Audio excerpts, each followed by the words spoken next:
Fala nação, mais um vídeo aqui pra vocês, mais um vídeo de pré-jogo, tá? Infelizmente eu não consegui fazer do último jogo aí, né, um pré-jogo do Atlético Paranaense e Flamengo, né, que o jogo foi 1-1. Mas enfim, nesse vídeo aqui você vai saber tudo que você precisa sobre o Flamengo e Estudiantes, né, válido aí pela fase de grupos da Libertadores desse ano de 2026. Né, o Flamengo aí brigando pela liderança justamente com os Estudiantes, né? Então assim, nesse vídeo tudo que você precisa saber sobre esse confronto, né, como o Flamengo chega para esse jogo, né, após um empate, uma derrota, né, uma eliminação na Copa do Brasil, como o Estudiantes chega também, possíveis desfalques, provável escalação, enfim, tudo que você precisa saber, a gente vai estar falando nesse vídeo. Então, se você está gostando até agora, já deixa o like, se inscreve, me segue nas minhas redes sociais, que me ajuda muito nesse trabalho, beleza? Então não se esquece, se inscreve, deixa o like, compartilha esse vídeo, pra gente chegar aí na meta dos 200 inscritos aí até o final do ano. Beleza? Valeu e bora pro vídeo. Antes de começar falando dos clubes, né, especificamente de cada um, eu gosto de trazer, né, esse histórico de confronto, algumas estatísticas, enfim. Então, no histórico do confronto entre Flamengo e Estudiantes, são 11 jogos, 2 vitórias do Estudiantes, 5 empates e 4 vitórias do Flamengo. Então o Flamengo tem 2 vitórias de vantagem aí nesse confronto. O Estudiantes, como mandante, tem 6 jogos, né, em casa, 2 vitórias, 3 empates e 1 vitória do Flamengo. O Flamengo, como mandante, tem 5 jogos, 2 empates e 3 triunfos do Flamengo. Então o Flamengo se sobressai, né, tanto em casa, tanto fora de casa, contra os Estudiantes. Né? Nesses 11 jogos, né, como um todo, o Estudiantes tem 8 gols marcados, o Flamengo tem 12 gols marcados. Então também estatística a favor do Flamengo. Então o Flamengo e Estudiantes, né, tem 11 jogos, aí já tem uma pequena história, né? Então assim, o primeiro confronto foi lá em 88, que foi empate, 88 de novo, 91, 92, 94. Então, de 94 até 2025, né, os clubes ficaram aí sem se enfrentar, que é um bom período aí. Mas o Flamengo tem, né, essa vantagem aí, né, mais gols, mais vitórias, enfim. Então, né, no retrospecto geral, o Flamengo leva vantagem em relação ao Estudiantes. Sobre o Flamengo agora, tá? Vamos falar especificamente aí do Flamengo. Eu vou colocar a tabela aqui do lado. Amanhã teremos 2 jogos, tá? Então, Flamengo e Estudiantes, Independente Medellín e Cusco. Todos os jogos dessa rodada serão amanhã, na quarta-feira, tá? Eu tô gravando esse vídeo na terça. Mas, enfim. O Flamengo, né, líder com 7 pontos. O Estudiantes com 6. O Independente Medellín com 4 pontos. E o Cusco com 1 ponto. Ainda não temos movimentações da Conmebol em relação aos 3 pontos do jogo contra o Independente Medellín. Eu acredito que não tem outra opção a não ser dar esses 3 pontos pro Flamengo, né? Eu acho que o Flamengo vai brigar aí até o final por esses 3 pontos. Eu acho que a Conmebol vai ser justa e não cometer um crime absurdo que não seria dar esses 3 pontos pro Flamengo, né? Então acho que não vai fugir disso. Acho que ficaria feio para a instituição, né, de não dar esses 3 pontos pro Flamengo. Então, considerando o Flamengo com 10 pontos, caso o Flamengo empate contra o Estudiantes no Maracanã, o Flamengo já está classificado em primeiro, tá? Então o Flamengo só precisa de um empate para classificar em primeiro do grupo. Falando dos últimos jogos do Flamengo, né? O Flamengo tinha uma sequência boa de jogos invictos. Eram 10 jogos invictos com 8 empates, e com 8 vitórias e 2 empates. E aí perde por vitória na Copa do Brasil, empate contra o Paranaense, né? Nesse último jogo aí no Campeonato Brasileiro. Cara, o jogo contra o Vitória foi uma completa vergonha, né? O Flamengo numa preguiça. O Flamengo sem vontade nenhuma de jogar. O Flamengo acho que subestimou o Vitória. Acho que o Leonardo Jardim também subestimou um pouco o Vitória na escalação. O Luiz Araújo tentou, tudo que ele tentou ele errou. Tá? O Cebolinha também entrou mal. Contra o Atlético Paranaense também, o Flamengo foi no jogo abaixo. Foi garfado, né? Era pro Paranaense ter tido um expulso. Né? Então assim, o Flamengo jogando com um a menos, né? Também o Danilo foi expulso e o Paranaense era para ter tido um expulso. Enfim, o Flamengo até tentou, né, contra o Paranaense, mas também achei que foi um jogo bem abaixo. Então o Flamengo chega um pouco meio que cambaleando um pouco para esse jogo, um pouco de pressão. Enfim, a mídia já começa a querer criar crise, querer começar a criar um monte de bafafá, fofoca, não sei o que e tal. E acho que a gente, né, nós flamenguistas, a gente tem que tomar muito cuidado com isso, tá? Porque quando o Flamengo empata com o Vasco, também foi a mesma coisa, mesmo cenário. Cara, o mundo acabou, caraca, o Flamengo é horroroso, não sei o que, vamos se arrepender de ter trocado o Felipe Luiz pelo Leonardo Jardim, não sei o que, o mundo vem abaixo. Aí vem, né, o jogo com o Medellín que não teve, e aí tem o jogo do Grêmio, que o Flamengo amassa o Grêmio, assim, foi um jogo treino, apesar de ter sido só 1-0, o Flamengo amassa o Grêmio. E aí tudo volta a ser mil maravilhas. Aí perde pro Vitória, aí fica tudo uma bosta. Aí consegue um empate com o Paranaense fora de casa, difícil, sendo roubado. E aí fica meio assim e tal. Então o Flamengo tem que ter muita calma, né? A gente como flamenguista tem que ter muita calma para não cair na pilha, tá? De jornalista, principalmente a imprensa paulista, que gosta de causar isso. Então a gente tem que tomar muito cuidado e acho que é confiar no nosso elenco. O nosso elenco é muito bom. Eu farei algumas trocas, tá? Assim, acho que o ciclo do Luiz Araújo pode estar chegando ao fim no Flamengo, como o do Everton Cebolinha também, né? Cebolinha já falou que não vai ficar pro ano que vem no Flamengo, né? Que seria o último ano. Então, né? Alexandre também deve aposentar, o Danilo deve aposentar, enfim. Então, tem algumas coisas que o Flamengo precisa mexer, principalmente nessa janela de meio do ano, tá? Acho que essa janela de meio do ano vai ser uma janela muito importante pro Flamengo. Mas enfim, o Flamengo chega meio, né, nesse estilo aí que a gente já conhece o Flamengo, né, desses altos e baixos na temporada, é normal, mas tá tudo bem, né, o Flamengo também, né, enfim. Acho que eu já esperava que o Flamengo não ganhasse do Vitória, mas não esperava que o Flamengo jogar tão mal contra o Vitória, achei que o Flamengo fosse empatar e classificar. Com o Paranaense é sempre difícil jogar lá na Arena da Baixada, então tomar um empate sendo roubado também não é o fim do mundo. Estamos bem no Campeonato Brasileiro, a gente vai jogar contra o Palmeiras agora, a gente tem um jogo a menos, enfim, as coisas vão andando, as coisas vão dar certo, tá? Não precisa desse caos tudo. Então fiquem tranquilos que a gente vai colher muitos frutos aí ainda este ano, tá? Mas assim, o Flamengo chega, né, dessa maneira, falando dos desfalques agora, tá? O Flamengo volta a ter Everton Araújo e Jorginho, que estavam suspensos, né, pelo Brasileirão, né, não jogaram contra o Paranaense. E aí o Flamengo volta, né, a ter Jorginho e Everton Araújo. Os lesionados é Arrascaeta, Plata e Pulgar, né? Os três ainda estão fora, não tem previsão de volta ainda de nenhum dos três. O Paquetá voltou contra o Paranaense, provavelmente será titular agora contra, né, o Estudiantes, né, que foi convocado para a seleção. Então, né, falando dos desfalques, é a provável escalação do Flamengo, tá? Rossi, Emerson Real, Léo Ortiz, Léo Pereira e Alexandre. Acho que ele vai manter essa zaga dessa maneira. Acho que ele tá dando essas oportunidades aí para o Emerson Royal. Enfim, como o Danilo foi expulso no último jogo contra o Atlético Paranaense, pode ser que ele fique de fora. Acho que ele vai manter o Léo Pereira e o Léo Ortiz nessa dupla de zaga aí.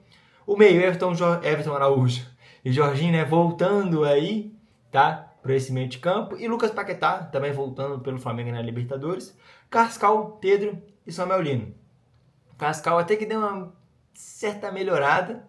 E eu acho ainda que ele é a melhor opção para fazer essa função, né? Sem o Arrascaeta. Então, para mim, tem que ser o Carrascal mesmo. Pedro e o Samuel Lino. O Samuel Lino também, um ano de altos e baixos. Começou bem com o Leonardo Jardim, mas acho que deu uma estabilizada ali, enfim.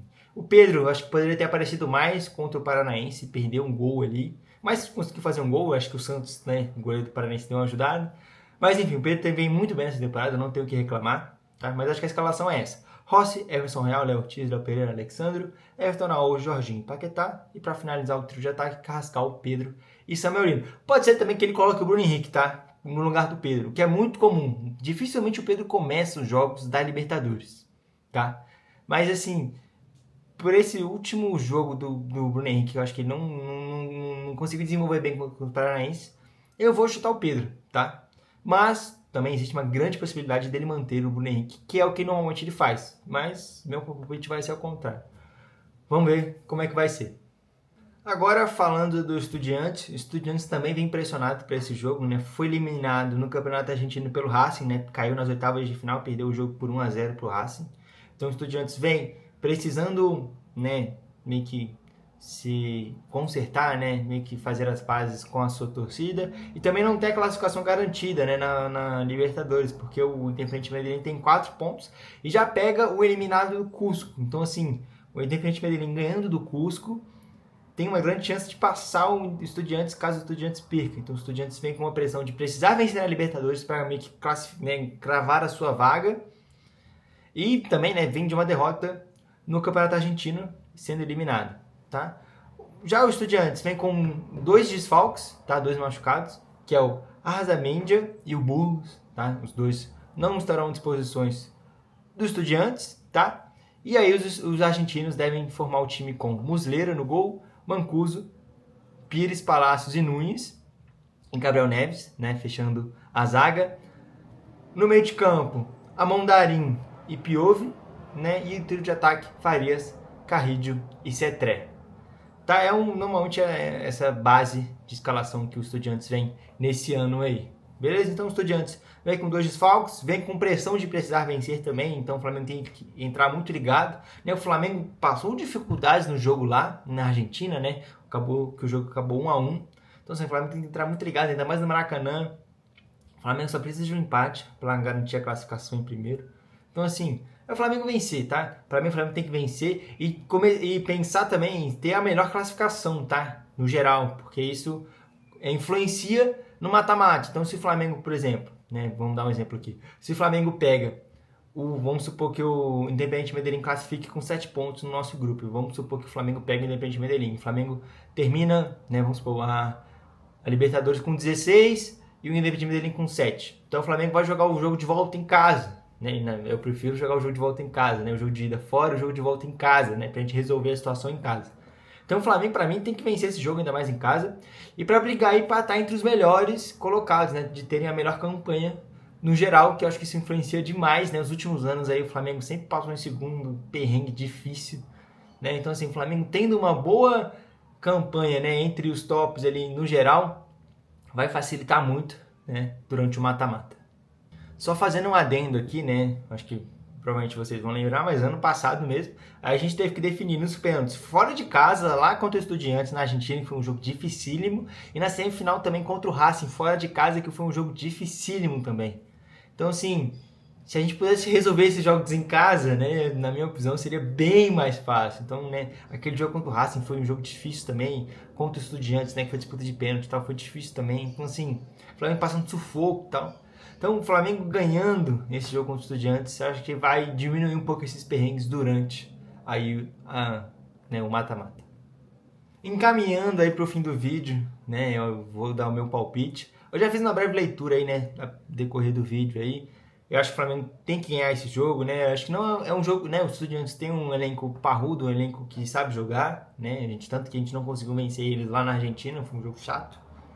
Eu acho que o Flamengo também precisa vencer também para dar uma tranquilizada, porque se o Flamengo perde, aí que a mídia vai cair em cima, aí vão cair em cima do Léo Jardim, aí vão querer causar uma crise, criar uma crise, enfim.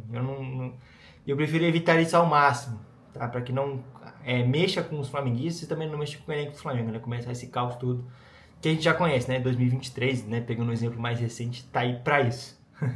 Então, assim, tudo bem que 2023 foi um ano muito ruim do Flamengo, mas assim, as coisas vão começando, né? Acho que 2024 seria um exemplo melhor até, né? Que começa com o Tite meio caótico, e aí vem o Felipe Luiz, e aí o Felipe Luiz começa bem, enfim. Mas enfim, o meu palpite aí pro jogo vai ser 2-1 Flamengo. Com o Leonardo Jardim, praticamente todos os meus palpites, eu coloco que o Flamengo vai tomar um gol. Né? O Flamengo, eu não gosto muito disso, mas às vezes eu sinto que o Léo Jardim puxa um pouco o time adversário. Né? Ele recua um pouco o time em algumas outras situações. Ele recuou o time, eu não sou muito fã disso, mas o Flamengo também não tem tanta posse de bola quanto tinha com o Felipe Luiz. Né? Hoje em dia o Flamengo tem uma posse de bola mais equilibrada com os adversários do que quando tinha o Felipe Luiz, que normalmente era bem acima dos outros adversários. Então, como o Flamengo deixa o outro time um pouco mais de tempo com a bola, eu acho que o Flamengo sim vai tomar um gol. Eu acho que, né, o Rossi falhou no último jogo, enfim. Acho que a zaga estava até um pouco desconexa ali no jogo contra o Paranaense. Mas, enfim, apesar disso, eu acho que, né, o Flamengo vai tomar um gol do Estudiantes. Mas acho que o Flamengo ganha 2-1. Pode ser que seja um 3-1, né, ainda mais jogando em casa. Mas é isso, meu palpite é de 2-1, tá? Eu vou colocar um gol do Bruno Henrique, porque o Bruno Henrique gosta de fazer gol em Libertadores. Eu vou colocar um gol... Eu vou colocar um gol do Carrascal. Vou colocar um gol do Carrascal e do Bruno Henrique. Eu acho que o Bruno Henrique pode entrar no segundo tempo, ou até começar no lugar do Pedro. Mas enfim, os meus palpites são esses. Bruno Henrique e Carrascal, né, fazendo 2 pro Flamengo, Estudiantes com apenas um gol aí, o Flamengo ganhando e garantindo a primeira classificação aí, né, o primeiro lugar no grupo A. Se você gostou do vídeo, deixa o like, se inscreve, tá? Me segue nas minhas redes sociais, que vai me ajudar muito, tá? Nesse início de trabalho aqui no YouTube, né? E a continuação do meu trabalho lá no meu Instagram. O meu TikTok tá parado, mas eu quero voltar lá, já falo isso há um tempo, né? Eu realmente preciso voltar lá. Aqui também, eu tô fazendo as lives lá dos jogos, tá? Então, se vocês quiserem assistir o jogo juntamente comigo, né? Nessa quarta-feira aí, vamos estar ao vivo, tá? Lá na Kik. O jogo contra o sábado, contra o Palmeiras, eu não vou conseguir fazer live, já avisando aqui. Mas esse jogo de quarta-feira, tá? Eu vou estar fazendo live lá na Kik. Então, me sigam na Kik, me sigam no Instagram, no TikTok, no Twitter, né? No X. Às vezes eu posto algumas coisas lá. Mas as minhas redes principais, né? O principal mesmo é o Instagram, onde eu posto tudo lá, 24 horas de Flamengo. E o YouTube demora um pouquinho mais, né? Porque eu preciso editar o vídeo, gravar, enfim. Mas também deixando vocês sempre atualizados aqui nesses pré-jogos aí. Beleza? Então se vocês gostaram, deixa o like, se inscreve, que me ajuda demais. E é isso. Valeu!